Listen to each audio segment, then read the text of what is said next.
The moment Emily Parker stepped into the tiny cafe on the corner of Maple Street, she felt the world close in on her. The steaming warmth of freshly brewed coffee, the clinks of cups, and the low hum of conversation meant nothing to her, because she could hear none of it. What she sensed instead was the tension, the pause, the tightening in people's expressions when they realized she was deaf. And today, that tension became something far worse. Before she could even place her order, the barista frowned, waved her off impatiently, and then looked away as if she were an inconvenience too heavy to tolerate. Her heart sank, her breath caught, and the entire room felt as if it had tilted sharply, leaving her teetering on the edge of humiliation. If you believe kindness and second chances still matter in this world, please don't forget to like, comment, share, and subscribe. Your support helps stories like this reach others who need them. Emily stood frozen, clutching the small notepad she always carried, her lifeline to communication. She flipped it open with trembling fingers, trying again to write down her order, hoping that maybe the barista simply hadn't understood. But when she held up the small sheet of paper, he barely glanced at it. He muttered something under his breath, shook his head, and gestured for the next customer. People stared, not with compassion, but with discomfort, impatience, or pity.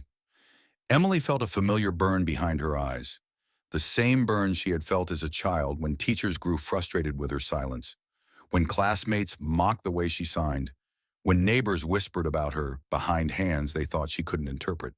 But Emily understood more than anyone ever gave her credit for. She saw emotion in faces, tension in shoulders, dismissal in small gestures. She read worlds that others assumed she missed. And now in this cafe she had visited countless times, she felt all those old wounds reopening at once. Her hands shook as she turned to leave, humiliation pressing down on her like a weight she couldn't hold anymore. She felt the tears coming, hot and uninvited, and she lowered her head so no one would see. She took one step toward the door, then another, each one heavier than the last. Then the door swung open, letting in a gust of cold winter air and a tall man with a warm, hurried presence. Behind him, clinging to his coat sleeve, was a little girl with golden pigtails and a backpack shaped like a ladybug. The man, Ethan Miller, was a single father rushing in from dropping his daughter Lily off at preschool earlier than usual. He had come in expecting nothing more than caffeine to push through the long list of tasks waiting for him that day, but instead he walked straight into a moment that would change 3 lives forever. He noticed Emily immediately, not because of anything dramatic she did, but because of the look on her face. Pain, embarrassment, a loneliness that struck him like a blow.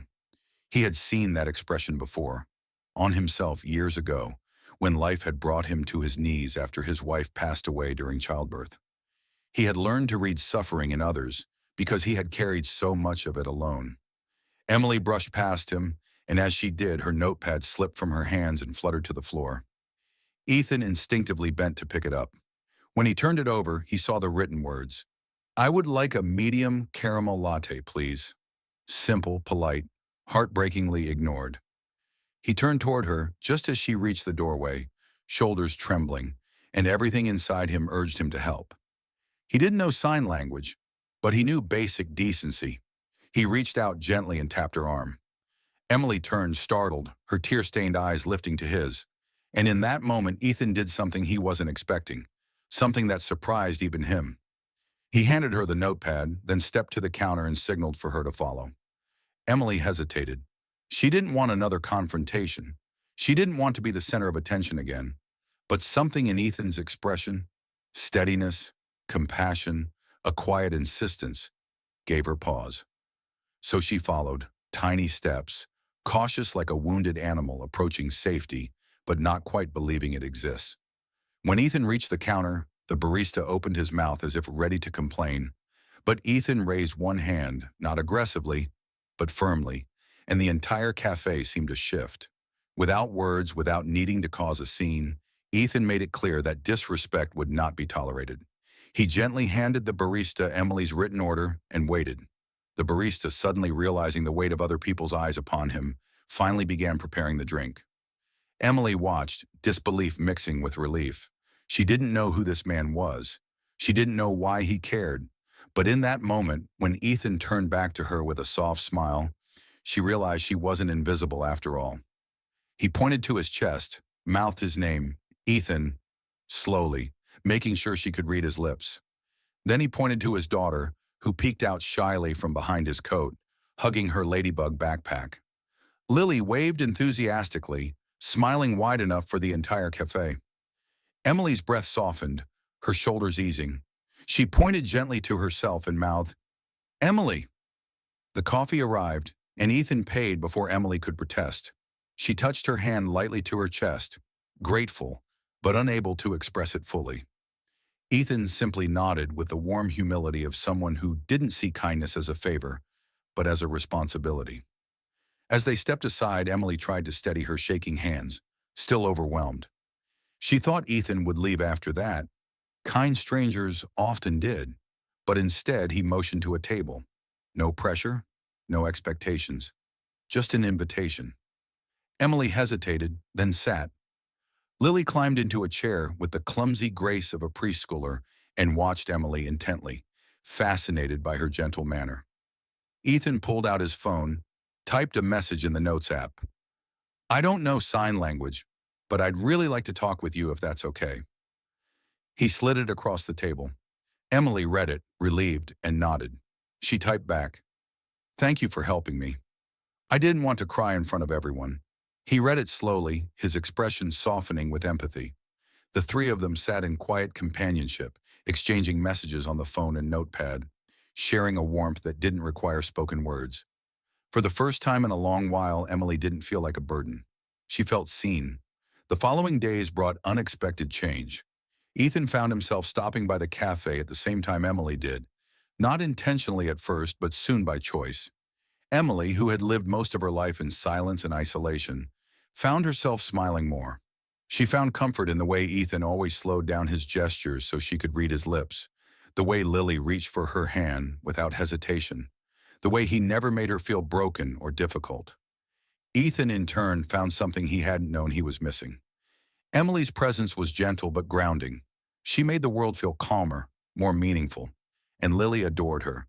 She mimicked her hand movements, giggling whenever Emily taught her simple signs like thank you, friend, and happy.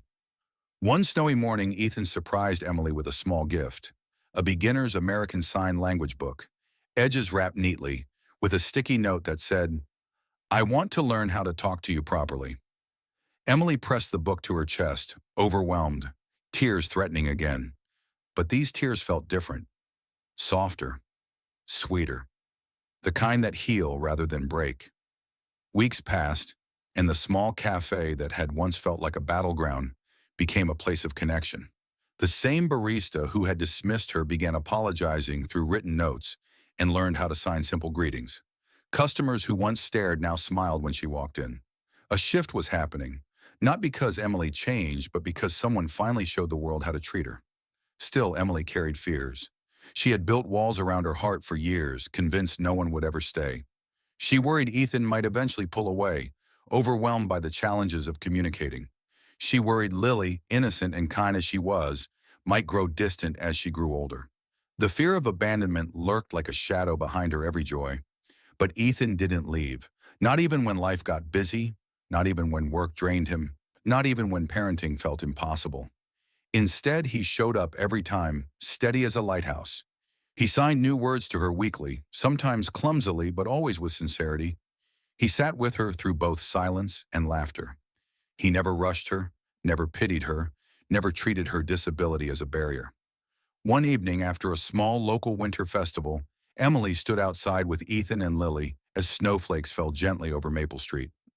The lights from the festival reflected softly in Emily's eyes, and she felt something shift warm and bright inside her, a feeling she wasn't sure she deserved but yearned for deeply. Ethan reached into his coat pocket and pulled out a folded note. He handed it to her with hands that trembled ever so slightly. Emily opened it carefully, her breath catching as she read the simple but powerful words inside. "You changed our lives. If you'll let us, we'd like to be part of yours too." Her heart felt too full to contain. She looked at Ethan, snow gathering on his dark hair, his eyes steady, sincere. She looked at Lily, who hugged her leg affectionately, and Emily realized that for the first time in her life, Someone wasn't stepping away. They were stepping closer.